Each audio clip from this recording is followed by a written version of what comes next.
Ахмет Байтұрсынов, егіннің бастары. Бір адам жас баласын жанына алды. Екеуі сайран етіп кетіп қалды. Қыдырып әрлі-берлі жүрді дағы егінші егін еккен жерге барды.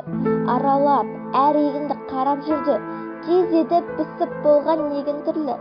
Бастарын дәнге толған төмен салып, бидайлар бейне тағзым етіп тұрды. Жалғыз-ақ бір бидай тұр көкке қарап, биде бір жалғыз өзі көпке балап. Балады сол бидайға көзі түсіп, білбекке кетті көзі жөзі сұрап. Құбылып, бидайлар тұр басын салып, жіберген мырза Құдай нұрға қанып. Әй әке, мұның мәнін түсіндіші, бір іске тұрмын өзім қайран қалып. Бұл бидай көтеріп тұр басын көкке, қарайды шекірейіп өзге көпке. Өзіне өзгелерді теңгермейтін, соншама бұл бидайдың дәні көп пе?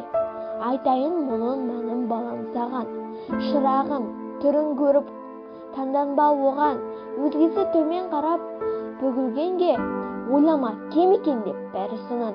Және де әкесі айтты баласына, сұқтанба құр сорайған қарасына.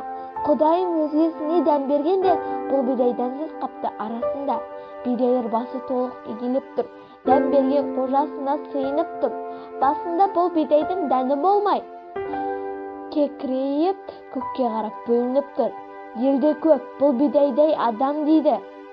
Тәкаппар, оны халық жаман дейді. Қалпы емес тәкаппарлық данышпанның, тұтынба бұл мінезді балам дейді.